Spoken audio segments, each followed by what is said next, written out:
There's only one thing that makes water polo players more happy than anything else in the world, and that thing is, of course, lightning. Now let me explain. You see, where I lived in California, and even where I live in Tucson, lightning is pretty much the only way you get out of practice. It could be raining, it could be windy, it could be stormy, but unless there's that vital lightning component, you still have to get in the water and do the same practice as everyone else. Now you guys might be thinking, well, why would you not want to practice? I mean, you signed up for the sport anyways, so that must mean you enjoy playing it. Well, to that I say yes, we do very much enjoy our sport. However, we also enjoy that ability to regain 2 hours of our precious time and to be able to do some other stuff with it, such as homework or watching YouTube, for instance. Now, this happens super rarely in California as thunderstorms are an ultra rare occurrence, and I kind of expected the same thing for Arizona, but lo and behold, today I was pleasantly surprised. After having a few practices that were almost canceled because of lightning and hurricanes that were coming right up against us, we finally had today's practice canceled for that exact lightning reason. And so now I have tons of free time, except for the fact that I've got a lab report. Needless to say, I don't think it matters what team you're playing on, or who you are, or how studious or how devoted of a player you are in water polo, you will always, whenever a storm comes on the radar, be praying that sacred prayer for some lightning to come down and strike a nearby pole so that you can go ahead and go home and get the relaxation you deserve. Now, I would like to go into a story about one time that this didn't happen when maybe it should have. A story where right in the middle of a practice, a storm blew in. And I mean blew in because the wind was going at like 30, 40 miles per hour. And so this didn't affect practice too much as it came in right near the end of practice. But we all could feel it. We could all feel the chills running down our arms. We could all feel the wind blowing against us. And then our coach says, hey, we have to put the tarps in or the pool's going to get cold because our pool heater broke again. And so we go and we start trying to pull these across, and these tarps, for some perspective, are about 10 feet wide and pretty long across, like the full width of the pool, so that would be 25 meters across, which is about 75 feet. And so we have these things on some rollers, and so what we'd usually do is have some girls in the water pulling them down while some of the other girls roll the tarp down into the water.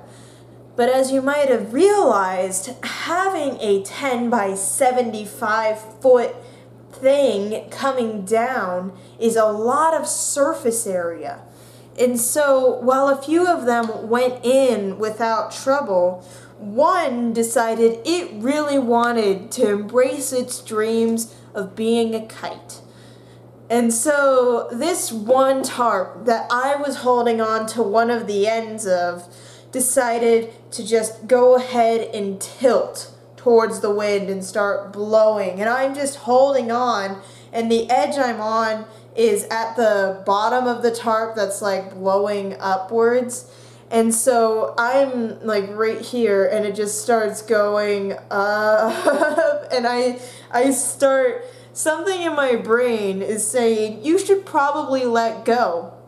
But something in my heart is saying, I believe I can fly, and darn it, I'm going to try. And so I kept holding on to this tarp when I probably shouldn't, and I was lifted about halfway out of the water by this giant sail that we had essentially created.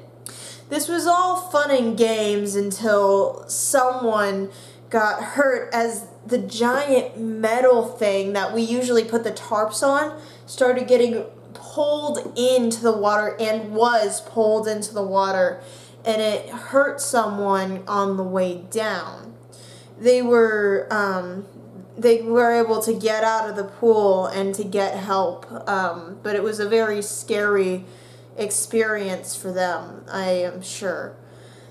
But the other side of the story is now the rest of the team had to deal with this giant heavy metal thing that is heavy so that this doesn't happen at the very bottom of our very deep pool. And so now we have to try and get this heavy metal thing back up while this whole storm is still brewing and everything's still going crazy. And so everyone starts trying to go down and help get it up. Our coach even gets his suit on and comes and tries to help us. And it is a monumental effort as we all heave this giant metal thing up with nothing but pure willpower and egg-beating strength. And as we finally get that thing up onto land again, you can just hear a cheer go out from everyone because, hey, we did it. We beat the storm. We have successfully defeated Mother Nature herself. And we went ahead and made sure that that person that got hurt was okay. And then we all just kind of had a little celebration and a little discussion, a very little discussion, before we all got the heck out of there and back into our regular lives. Needless to say, that was the first time I've ever flown without use of a plane or anything like that. And it might be my last. Hopefully it's my last uncontrolled flying experience. So I hope you enjoyed this little anecdote about stormy weather while we have the storming weather in the background that you can't see. I'm a little disappointed that thunder didn't kind of like go off in the middle of this video to emphasize my point that we're right in the middle of a huge storm right now.